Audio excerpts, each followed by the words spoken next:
Hi everyone. So welcome to another episode of An Astrologer's Calling, where we chat to your favorite astrologers about how they ended up doing what they do. We'll explore their incredible journeys as well as the inspiration they bring on a personal and mundane level. So today I have the fabulous Victor Olliver. I'm sure you'll enjoy his shrewd insight and wit. And Victor's wit is one of the things that I really love about him. So, Victor Olliver is one of the UK's leading astrologers. He has a distinction diploma in mundane and natal astrology from the incredible Mayo School of Astrology. I know we're biased, aren't we? You and I. And aside from his consultancy work, he also edits the Astrological Association's magazine, the Astrological Journal, and he's created the astrological world's newest publication, I believe, which is Stellar magazine, and that's a fabulous online magazine. So please do go and check it out. And he also wrote the horoscope column for the Lady magazine. So Victor's background is in law. I know he's a barrister, journalism and editing, and I believe he has two PPA awards for his feature work in magazines. He also does broadcast media work.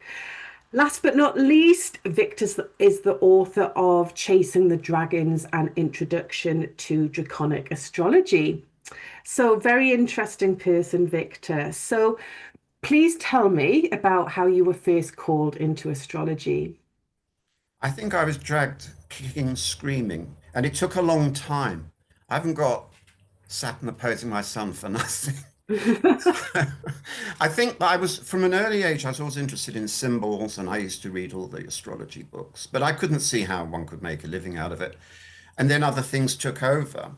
But it was, I actually I think I started the course with Wendy Stacey at the Mayo in my late 40s when I was still in what could be called a proper job.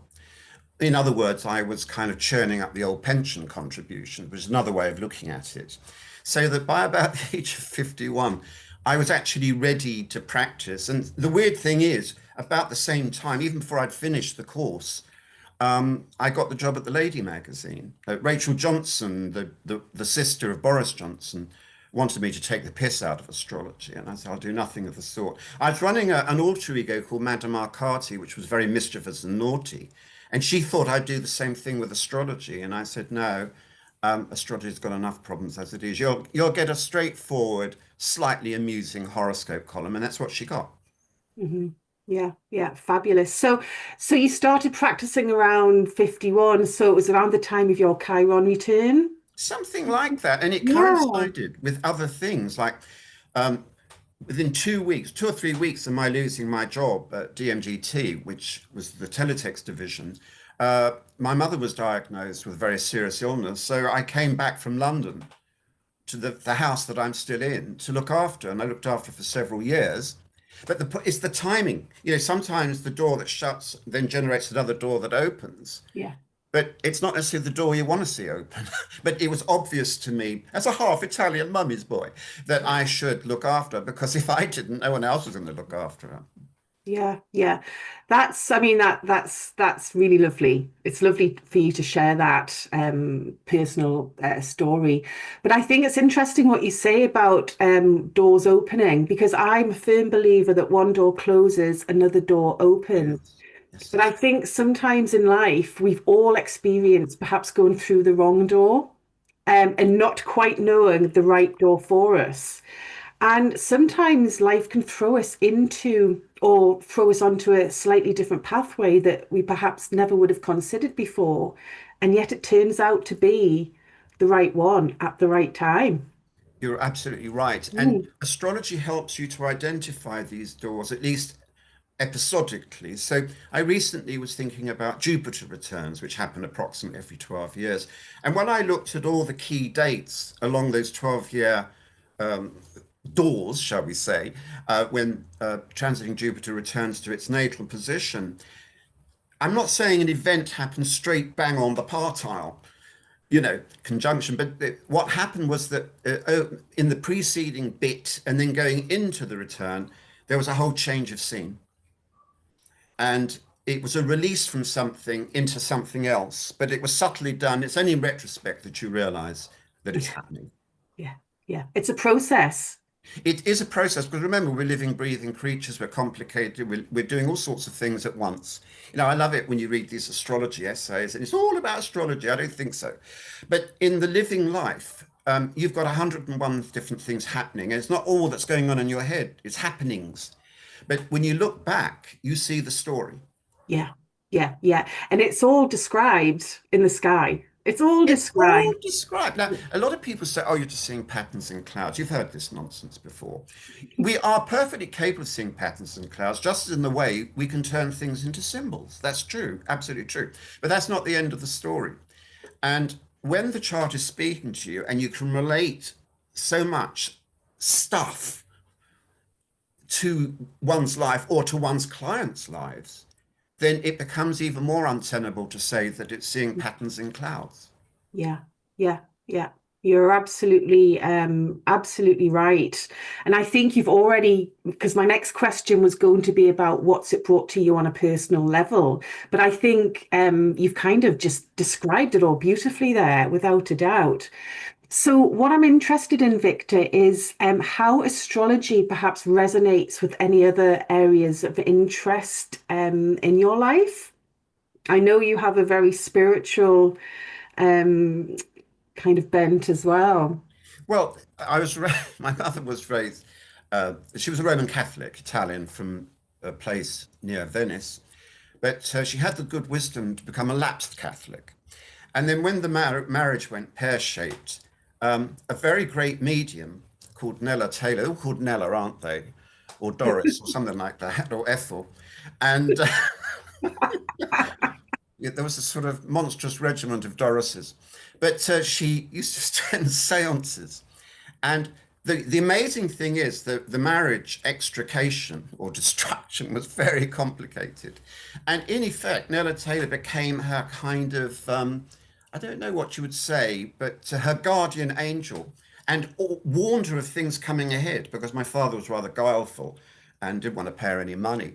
But through that experience, I got very interested in the afterlife. Now, I'm not quite sure how that resonates with astrology, except to say this. I think that along the spectrum of spirituality, there are many different ideas and disciplines. So you could say there's a natural segue from spiritualism to astrology. And now, of course, I'm also a server in the Church of England. I'm a religious tart, Yeah. basically. You know, I'm putting it about. But the strange thing with me is I never quite know what I believe. This is the weird thing. And so people say, well, why do you go to church? And I say, well, because I like dressing up. And I like the energy of the church. People are aiming to do good, even if they don't.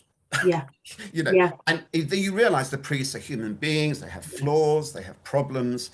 And the more you stand away from these things, the more deluded you get because you think, oh, it's all a load of crap and it's this, that, and the other. So I've always been, I've lived up to my moon in Pisces symbolism. Let's put it like that. there's a beautiful openness there, I think. An openness. No, that's lovely. But I love what you say about the church because you like the vibe in the church, perhaps. Mm, And I absolutely love churches and religious buildings. I'm not particularly religious, but I am very spiritual. But I love the feeling in a church, but I love the architecture and I love yes. the oldness. And I just there's a sense of perhaps being connected to something else, which I think you can't define by boxing it into a religion, you know. No, and it's a very temperamental thing. Some people need the structure of creed. You know, it's Mhm. all laid down with whatever. I think some of us, the creed is interesting because what we're basically doing is turning really quite strange ideas into structured notions. And once it becomes a notion, then it becomes a problem because it's the fixed idea. And, I often, if I've got a criticism of Orthodox religion, their attitude to the afterlife or to our spirituality is very much what I call stained glass window syndrome, which is that you've got this fixed image of the angels, the saints, the halos, the deification, the sanctification, but it becomes a fixed idea rather than a living dynamic thing, whereas death is probably life, you know, and Am I absolutely convinced there's life after death? I'm fairly certain, but I can't say that I'm absolutely convinced. My mind is open on the matter. And I can never relate, even the church that I go to, its attitude to afterlife as this stained glass fixed idea, this romantic idea that once we die, we're petrified in some hideous window. No, I love it, and it's all about the man-made concept, isn't it? Yes, Yeah, yes. that's what it is. It's a man-made concept, and yeah. So no, that's really really I interesting. must say So something to you. Sorry to cut across you, but I always do that. it's Um, absolutely right. but I was reading this article the other day about Lambeth Palace, which is like the Archbishop of Canterbury. Well, we haven't got Archbishop of Canterbury at the moment. No. It's taken the church. It'll take the church about a bloody year to find one, and meanwhile, it takes about 4 weeks to find a new pope. But what's interesting, apart from the cost of it, the restructuring of the of Lambeth Palace, is that it's built on old pagan sites. And they've even been conducted what they call blessings, but what they mean is exorcisms, because some of the workers dug up bones and they were afraid that they might wake up the ghosts. Mhm. And I suddenly realized that this palace, which is like, the Buckingham Palace of the Church of England, is actually built on pagan ruins and remains. Layers and layers and layers Layers and and layers, layers and layers. and it just and the funny thing is the writer didn't see the irony of this. They were just reporting it like, a journalist. Yeah, yeah, yeah. No, that's really interesting for sure. So anyway, Victor, tell me about your typical working day, but I suspect typical's perhaps not the Now, right anyone word who to use. knows me, I'm not typical of anything. But running two magazines, as you say, Journal and Yeah. Stellar, does impose some discipline, at least for part of the month. And so I'm very much an early riser when I know I've got to do things. I tend to be a bit naughty in that I'll work up to 1 o'clock in the afternoon, maybe go to the pub afterwards or meet up with a friend and go to a wine bar or a tap bar, as we have to call them now. And yes, I do like to have a glass of wine. No, I do not count the number of units that I go in during the day. No. And I may do some work later. Like today, for example, we're having this chat, and later I'll be doing a bit of stuff for the summer fete that's tomorrow at the church, which we were sort of gossiping about earlier. But, and then when I'm writing a book, it's got to be done fast. I wrote, for example, the Draconic book in 6 weeks. Yeah, yeah. So Wow. I can't give you all I can say to you is that I'm sitting in the kitchen at the moment, would you believe, although it looks like a hen house with that thing behind me. And I can see the garden there to my right. And what I do next, I don't know. That's lovely. That's very much I going am an with old person. You're not old, I am Victor. You're not. 68 and I should now be on my commode. But I'm still working. It even took me ages to work out all my private pensions, which I didn't even know existed because I used to get these letters and I'd put them in a box unopened. And I thought, "Right, what's this Aviva thing? What's Legal and General? I'll put them in over there." But I thought they were scams. And this is the God's honest truth. It was only when I reached my mid 60s that I suddenly began to think, oh, I wonder if I'm entitled to a state pension. And then one day a letter came through telling me that I was. I'd paid absolutely no attention. I didn't even know whether Mirror Group had set up a pension for me. But I never used to look at my pay slips or anything. And this is another moon in Pisces, people. Yeah, yeah, yeah, yeah, yeah, absolutely, absolutely. But obviously, the universe has gifted you with a pension, so there you go. That's Six. wonderful. Not Six. that I'm rich, but if you put them all together, I'm doing a bit better than some, which is Yeah. funny, really, because there were long periods in my life when I was basically lost to the world. Wasn't Yeah, doing anything much, really, except having a good time. And the funny thing is, where I've been lucky in my life, I've been able to have a good time.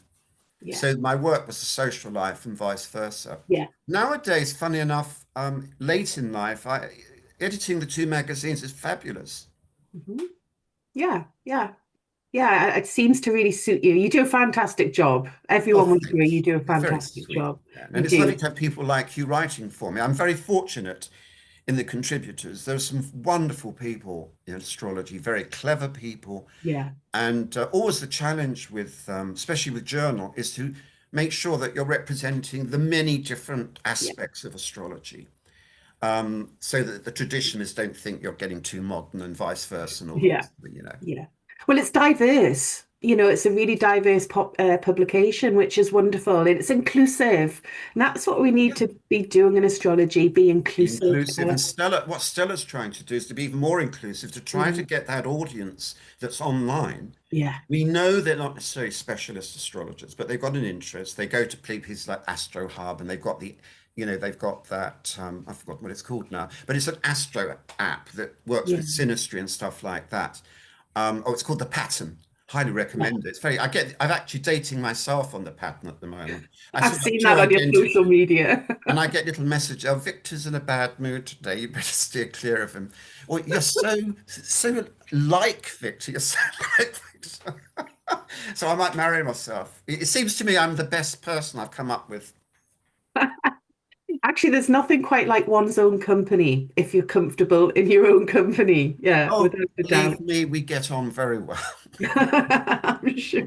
Anyway, do you have any funny transit stories or just funny stories? Last week I shared with Rod my funny story of how I wore my wetsuit Oh, yes, I heard inside that. out during the Neptune transit. I thought no one's going to beat that story. But I did have a little think about it. I don't know if this is funny, but you may laugh at me, because of what I made of it. But I got infatuated with somebody a little while back. I'm prone to infatuations, people, and it all goes pear-shaped. And so I arranged to go up to the city in which she lives, and I caught the train. And almost as I got on the train, I started to develop a horrible toothache. I never get toothache normally, but this was horrible. And I immediately thought, oh God, what does this indicate? So on the train, I looked at my horoscope, at Astro, and there it was. It was a Saturn Mars perfect conjunction, in the first house on my moon. And why is that interesting? Well, Mars, of course, can bring pain, Saturn, the limit, bone as well. The first house relates to the head. I know Aries, we say that, but the first head, generally speaking, Yeah. relates to the top part of your body. And of course, the moon rules Cancer, and Cancer's in my sixth house, or my sixth house. So so my tooth was telling me, in effect, not only that it should be extracted, but that I was not going to have consummation of my infatuation. So teeth have dual purposes, people, even a toothache.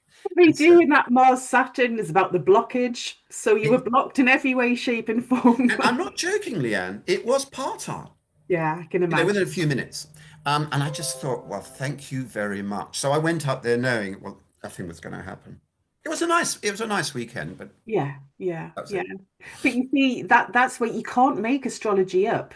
You couldn't You make that up. can't make it up. And it's not seeing patterns because what are the chances Yeah, of those, you know, significations, for yeah, want of a better word, combining it all those energies at once? yeah, yeah. It's the odds are just ridiculous, aren't they? Absolutely crazy. Um, so just two more questions. We'll keep them short. Any words of wisdom regarding astrology that you'd like to share, or any thoughts on the current astro weather? Well, one of the perils I've noticed on social media, I mean, there are 100 things I could say to people. I'm Yeah. not very good at giving advice because I'm not sure I follow it myself. But one thing I'm trying to follow as a piece of advice is to try to abandon the idea that because you've learned a certain school of astrology, or a certain brand of astrology, or whatever you want to call it, a lot of people end up thinking, well, that's the only way of doing it. Mhm. And I'm forever seeing people trying to correct other astrologers on social. No, no, no, no, no, no. The Vedic is better, and blah, blah, blah, blah. and and I'm thinking, well, actually, all systems of astrology work. Whether you're a tropicalist, whether you're Vedic, whether you're into Draconic, whether you're Mayan, it's something happens. I mean, Geoffrey Cornelius, the late Geoffrey Cornelius, was brilliant about this. He wrote about the divinatory nature of astrology, which is a contentious idea. But the point he was making is that once your psyche is locked into the symbolism of the horoscope, some door is opened. We don't know what it's called. We can put lots of clever Latin names to it. But even after all the Latinization, we still don't know what it is. But what it does is to expand your awareness of things. So then step back a moment. The next time you want to correct, so unless they've got something seriously wrong technically, Yeah. don't imagine that because you went to the best school in the world and you've learnt this particular way of looking at a chart, that it's the only way of doing it, because you're deluding yourself. Yeah. And as Yeah. for what's going on in the skies at the moment, well, patterns in clouds. I mean, this has got to be one of the craziest times in history. When you Yeah. think about what's going on in the world, the madness of it, the kind of person we've got in the White House, the madness we saw the other day, even in the Commons. I mean, the interesting thing is, and it's all combining with these ingresses, I think as I speak, Uranus and Venus are conjoining in Gemini or in late Taurus, something like that. It's actually near my sun, perilously close to my sun. Well, that's wonderful because as we started this talk, Venus and Uranus moved right over the midheaven, Oh, which is lovely. well, I don't know where that sums us up, but Having a laugh, having a laugh. it's still in late Taurus. Yeah, I can't remember off Yeah, the they're top of still my on head. Yep, 29 yeah. Taurus. Yeah. But it's still, I mean, my sun is around 1 degree Gemini, so I'd give it a bit of all, even if it's dissociate, I'll give it the all. So, I mean, we see all around us. And then the strange thing is, and then Uranus will go into Gemini any minute now, Yeah. and stay there for a few weeks, then it goes back into Taurus, and then it commits fully next year, I think. So we are living in what can only be described as transitional times Yeah. of when the old order is kind of, I don't know what you would say, it seems to be going through a spasm of some kind. And I think Trump, in his funny, peculiar way, is an embodiment of that energy. Wildly unpredictable, erratic. And I mean, his draconic chart is interesting. He's got that amazing thing at the top of his chart with his The node. Sun, Uranus, Yeah, North Node, he's yeah, got in Gemini. what is it? Uranus, Sun, North Node, and Gemini, and he's born in a full moon phase. Yeah. But in the draconic chart, that Uranus moves to Pisces. And what's the importance of that? Well, that's a full expression of the openness of his mind that anything is possible, Yeah. which can be good and it can be awful. No filter. No filter. No It's filter. the OK corral, Leanne. The OK Pisces. We always think, oh, it's dreamy, but No. actually, and yeah, you can be dreamy. But dreamy. What is dreamy? You're linked to the cosmos, and I'm not suggesting. Well, if he is linked to the cosmos, I don't know what's tying him. But the fact of the matter is, he embodies that crazy OK corral energy, which makes him very attractive in general Mhm. to the idea of being an American. We're getting into stereotypes now. Yeah, yeah. And, I was talking about Trump with you the other night with the Brighton group, and he's an Yes. agent of change, whether we like it or not. And he's just, I think, manifesting all the anaretic degrees that we have this year, backwards, forwards, past, future, old, new, old, new. And we're on the cusp. We're on the cusp of a new way forward and a new epochal period, if you like. We're living through it. It's Absolutely. incredibly exciting. It's slightly terrifying, but there's nothing we can do about it except buckle up and I think clear up all the old stuff that you just don't want to carry with you anymore and embrace the new and try new and because it's coming whether we Uh, like it or not. Talking about timing, Oh thinking of yeah. the tropical chart, on the day that Pluto first entered Aquarius, I think about 2 years ago, let's say for argument's sake, about Yeah. 2 years Yeah. ago, weirdly, Elon Musk, of all people, and 1,000 other engineers and scientists put out a letter warning us about some of the perils of AI on that day. Yeah. And of course, Pluto in Aquarius is a perfect description of AI energy. Yeah. It Yeah. really is, science and then the micro and then the Yeah. power and the one thing and another. And of course, Pluto in Aquarius poses huge challenges to our independence and to our humanity. To what extent are we going to allow our creations to take over our lives while Yeah. governments pretend that it's not happening? Yeah, yeah, yeah, yeah, absolutely, absolutely. We're still living in quite an autocratic society, I think. So yeah, it's going to be very interesting to see what happens. And actually, I was talking with Rod. We did a live Instagram yesterday about Uranus and Gemini. And I was just saying, obviously, our minds are just going to be filled with even more noise and even more Oh, yeah. data and information, and we're so tied into our technology that we rely on for our work a lot of the time. And I was saying, I think it's so important moving forward because we're going into an era of air and fire. We need to find a way of grounding ourselves and finding an off switch for our minds wherever possible. And it's like one example I gave. So whenever I go out and walk my dog, which is always in the morning, I'd always put my headphones in and listen to a podcast. Some of it was great. Some of it, I'm like, why am I listening and putting all this extra noise into my head when my head's already filled with noise, you know? And I've stopped wearing the headphones. I've stopped listening to the podcasts on my dog walk, and I'm listening to the birds, the wind, even the traffic just driving by.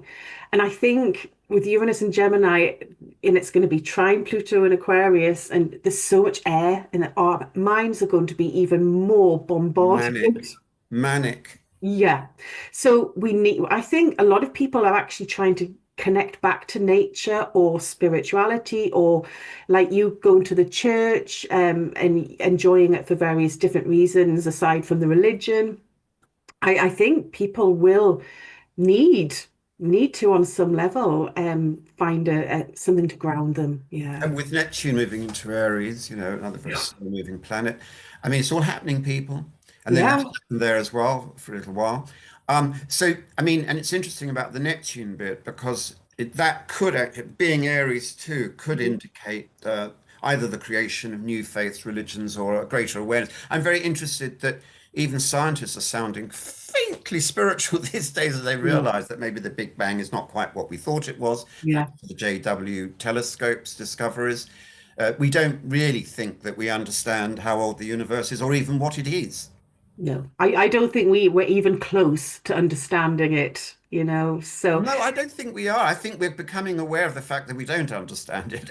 I mean, I always remember Professor Brian Cox, a mm. person I deeply love, by the way, not. And for a while he was parroting on about the Big Bang and I won't go on about this, but he was the certainties of the preacher. Now he's having to eat humble pie because just about everything he delivered to us as a fact, as truth, or as a neo fact, or as a faux fact, is now questionable. Yeah, yeah, yeah. Love to you, Brian, or Brain, as I prefer to call you. Do you know what he said in one of our feuds? He wrote to me one day on Twitter, as it then was, and he said, astrology is just like voodoo. So I wrote back and I said, well, what do you know about voodoo? That shut him up. That's what I was saying earlier about your shrewd insight and wit. I think I don't know whether it's shrewd, I'm not even sure it's witty, but when you're dealing with people like Brian Cox, of course, it's very clever, you know, Yeah, lovely. He's got lovely teeth, and he can smile while he talks. It's a sinister side, but it's useful on BBC. I'm going to have to Um, go and watch now and yeah, watch him watch him. smiling when he Yeah, what I talks. always find funny about Brian is that he's irreligious, he's atheistic, he actually thinks religion and astrology is all part of the Dark Ages. Yet when you look at the book covers, what have they done? They've turned him into Jupiter. They can see his head decapitated from his body, shot against the cosmos. So he looks like a god. If you can't see the irony in that, Brian, I think there's always a danger when we elevate any human being into a god or a messiah or some people's a knees are raw in supplication to Brian Cox. You see them on X and Twitter, you know, going on and on and on. All they're doing is parroting the last show they saw on the BBC yeah, yeah, or iPlayer or whatever it is. But you know, he knows a lot about what he thinks is astronomy, but yeah. actually he's having to rewrite his script. Hey, right. I didn't expect the conversation to head off in that direction, but it's all welcome. It's all welcome. Lots of food for thought for sure. Lovely, lovely talking with you, Leanne. It's a lovely show, and I wish you all the best with the series. Thank you. So just before we finish, Victor, any exciting projects you'd like to share or advertise or Um, I'm just to say that people have asked me whether I'm going to write another draconic book, and Mhm. yes, I am. I'm going to be writing a Fabulous. sequel, which is going to be more about the forecasting side of draconic and using the different systems like directions and Mhm, progressions and things mhm. like that. And I'm also working on another book project at the moment, which relates astrology to the act of prayer, which sounds rather ominous, but it's like a spiritual, it's more of a reflection on the processes of astrology and what kind of state of mind we get into. And Mhm. there are other things besides, so for somebody who likes to go to wine bars and stuff, I've got quite a few things going on. And of course, Stellar celebrates its first year birthday in September, Yeah. October, and we're lengthening it. The online version will have more pages. There'll be fewer pages of Stellar in Journal because that's been like a rocket ship and it's been giving it a hoist, so to speak. Yeah. But we're now confident with the numbers that Stella can stand on its own 2 feet and then properly develop it. And it is an exciting time. And, TMA Yeah. is back, the Mountain Astrologer is back Yeah. with Frank Clifford. So it'll be interesting to see how that evolves. So I feel that we're seeing a resurgence in Yeah. astrological journalism, well, Yeah. quite apart from all the websites and all the rest of it that's Yeah. going on. And I Yeah. know It's you're good. part of all that too. It's very exciting. It's It all is. exciting. And you can feel there's a huge amount of energy around at the So minute. much, and that's where air is useful. So what's Yeah. useful to breathe, people? Yeah. And of course, it will tend to feed the media, our communications, our minds, and all that stuff. But as you say, go for a walk too. Absolutely, absolutely. So thank you so much for your insight, your wisdom, and your humor. I always love it, Victor. And yeah, all the best for whatever you've got coming up later this year. So thank you again. Take care, and I'm sure we'll Thank see you you. A very great soon. pleasure. Take Thank you. care. Bye. Bye.